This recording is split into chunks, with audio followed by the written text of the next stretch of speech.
రిజిస్ట్రేషన్లలో పారదర్శకత, కీలక నిర్ణయం తీసుకున్న కాంగ్రెస్ సర్కార్. సబ్ రిజిస్ట్రేషన్ ఆఫీసులో 22A ఆస్తుల డిస్ప్లే, వారం లోపే అన్ని ఎస్ఆర్ఓల్లో ఏర్పాటు, టోల్ ఫ్రీ నెంబర్కు 400 కాల్స్, అన్ని త్వరగా పరిశీలించి పరిష్కరిస్తామన్న అధికారులు.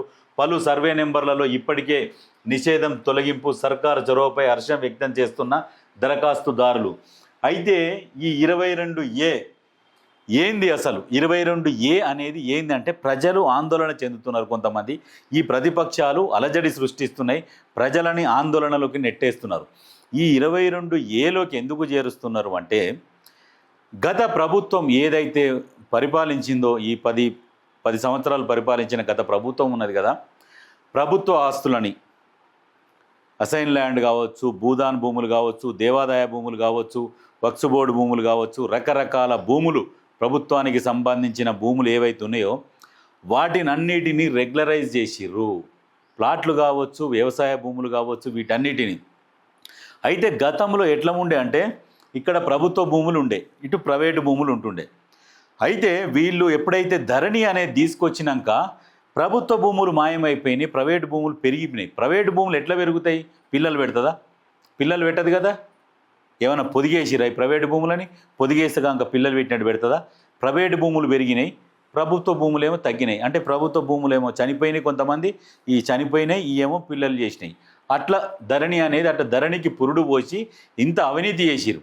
అయితే ఈ ప్రభుత్వ భూములు ఉన్నాయి, వీటిని అన్నిటిని కాపాడాలి అని చెప్పేసి ఈ కొన్ని భూములను మొత్తం దీనికి సంబంధించినవి 22A కింద తీసుకొచ్చారు. తీసుకొచ్చేసరికి ఇప్పుడు భయం, అలజడి సృష్టిస్తున్నారు. పేద ప్రజల భూములు పోతున్నాయి అవి అని. ఇవన్నీ ఏంటంటే NOC తీసుకోవాలి. NOC తీసుకునే తరుణంలో వీటన్నిటిని గుర్తిస్తారు. ఎవరు దొంగలు, ఎవరు దొంగలు. స్వచ్ఛమైన నిజమైన ఎవరైతే ప్రజలు ఉన్నారో, జెన్యున్గా ఉన్నారో వాళ్ళ భూములు ఎక్కడికి పోవు. ముఖ్యమంత్రి రేవంత్ రెడ్డి గారు కూడా క్లియర్గా చెప్పారు, మీ భూములు ఎక్కడికి పోవు, మీ జాగ్రత్తగా ఉంటాయి అని చెప్పేసి ఆయన హామీ ఇచ్చిండు. కొంతమంది క్లియర్ చేసిరు. ఇగో ఇక్కడ ఏంది, అన్ని త్వరగా పరిష్కరిస్తామన్నారు. పలు సర్వే నెంబర్లలో ఇప్పటికే నిషేధం తొలగింపు, కొన్ని సర్వే నెంబర్లలో నిషేధం తొలగిస్తూనే ఉన్నారు. ఎందుకంటే సర్వే చేస్తున్నారు కదా, సర్వే చేసి ఆ సర్వే నెంబర్లలో ఒరిజినల్గా ఏమున్నాయి ఏంది అని చెప్పేసి కొన్ని తొలగిస్తున్నారు. బై నెంబర్లు వేసి కూడా మీ కొన్ని తొలగిస్తారు, మిగతా రిజిస్ట్రేషన్లు చేస్తారు. ఎందుకంటే 1000 ఎకరాల భూములు తెలంగాణ ప్రజల సొమ్ము ఆగమైపోయింది. ఇటువంటిది తీసుకొస్తేనే ఆ దొంగల భాగోతం బయటపడుతుంది. ఆ భాగోతం బయటపడేసినందుకే ఇది తీసుకొచ్చారు. కానీ ప్రజలారా, మీరు ఎక్కడ కూడా ఆందోళన చెందాల్సిన అవసరం లేదు. 1000 ఎకరాల భూములు దోసుకున్న వాళ్ళే టెన్షన్ పడతారు. ఆ 1000 ఎకరాల భూములు దోసుకున్న వాళ్ళ జాబితాలల్లా ఇగో వీళ్ళు ఉన్నారు. వాళ్ళకే నొప్పి. గుమ్మడికాయ దొంగోడు అంటే భుజాలు దడుముకున్నట్టు ఇగో వీళ్ళు ఆగమాగం అవుతున్నారు తప్పితే ప్రజలు ఎక్కడ కూడా ఆగం గారు. ఎవరైతే ఇప్పుడు గజాలల్లో ఉన్నోళ్ళు కావచ్చు, 2 ఎకరాలు, 3 ఎకరాలు, 5 ఎకరాలు మీరు అనాదిగా మీకు వస్తుండొచ్చు. కాకపోతే ఏంటంటే అందులో ఒక సర్వే నెంబర్లో ప్రభుత్వ భూములు ఉంటాయి, ప్రైవేటు భూములు ఉన్నాయి. వీటిని అన్నిటినీ పరిశీలించి మీది మీకు ఖచ్చితంగా ప్రభుత్వం చేస్తాము అని చెప్పేసి హామీ ఇచ్చింది.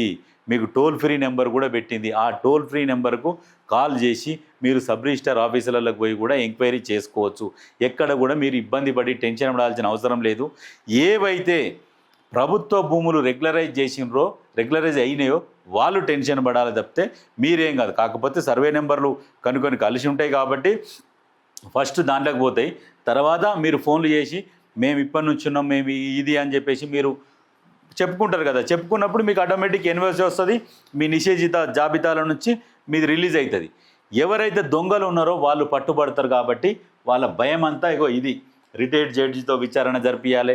ప్రజలాగమవుతున్నారని ప్రజల పేరు చెప్తారు అన్నట్టు, వీళ్ళు ఆగమవుతున్నామని చెప్పారు. 22Aకు సంబంధించింది ఇది. ప్రజలు ఎవరు కూడా ఆందోళన పడాల్సిన అవసరం లేదు.